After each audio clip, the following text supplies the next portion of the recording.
Today we want to ask you if you have any imbalances in your paddling stroke. And believe me, if you answer yes, it's not a bad thing. We're all human. Most of us have spent most of our lives trying to perfect what we do with our dominant side. And for the larger part of the community, it is the right hand. So we learn to write with our right hand, and we spend most of our childhood and our school trying to get that really well done. Then we learn to throw a ball or catch a ball, kick a ball, and we end up doing it all on the one side. Then you start paddling, and what do you know? You've now got to do a sport that needs unilateral behavior and needs really good skill on both your non-dominant side and the dominant side, and here comes the problem. So in the sport of paddling, we want to be able to do a really good power drive and a power stroke equally well on the left side and the right side. But what tends to happen is because we're so used to being stronger and having better fine motor control skills on our dominant side, that side, everything seems to happen quite easily and it comes quite naturally to us. And it's only if you really identify and look quite carefully will you start to notice that perhaps the other side is not as specific. Your catch placement is not as good. Perhaps your power curve is not as good. You can't quite get your left side to function as well as your right side does, and you actually need to consciously think about it.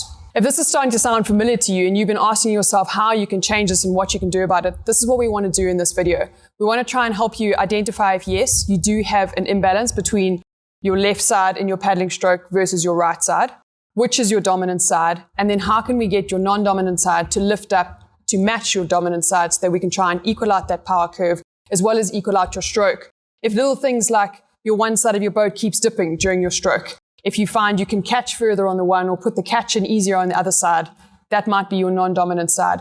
And it's not as simple as just your shoulder not working. It might be your shoulder related to your hip, related to your core.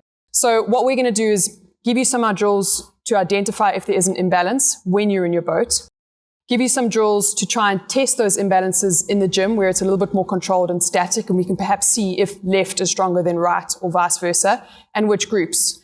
Maybe it's a balance issue. Maybe it's what we call a proprioception issue. So it deals more with what you're doing with your body versus how strong or weak you might be. And yes, maybe it's a strength imbalance. And then, of course, we can try and give you corrective exercises to bring those strengths to be more equally matched.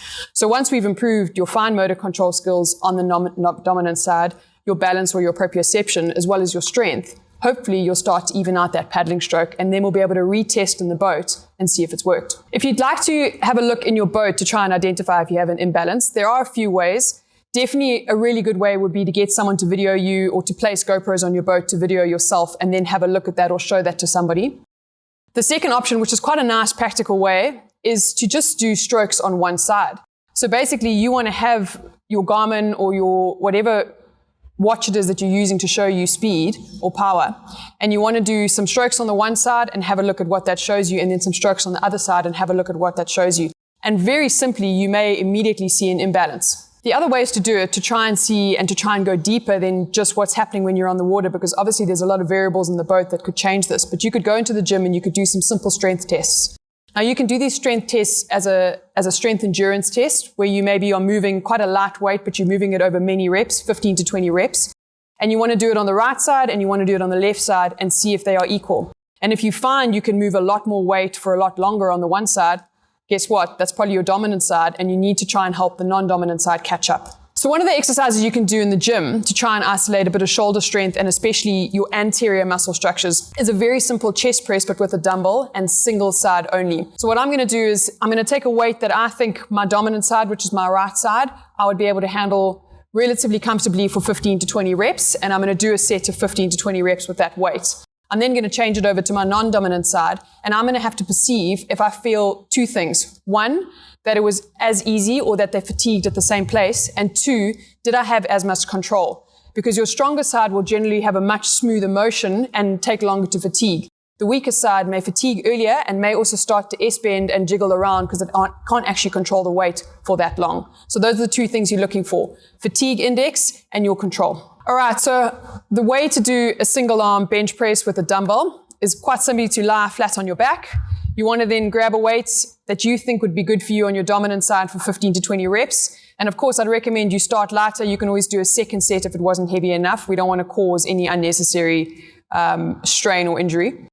So what you're going to do is you're going to start with your arm outwards at 90 degrees, your elbows at a nice comfortable 90 degrees. You're holding the weight with wrist hand, wrist, elbow, all in a nice straight line. And all you're looking to do is drive that weight up towards the ceiling until you fully extend your arm and then control it on the way back down. And you can use quite a simple tempo of maybe 2 up, slight pause at the top and 2 down. And it's a really controlled movement. You're looking to do that for 15 to 20 reps, all the while keeping your feet flat on the floor, still engaging your glutes and your core to help facilitate that movement as you do your 15 to 20 reps. Question of the day. If you do have an imbalance, let us know which is your non-dominant side in the comment section below. If you enjoyed this video, hit the like button and please subscribe to our YouTube channel to stay in touch for more videos.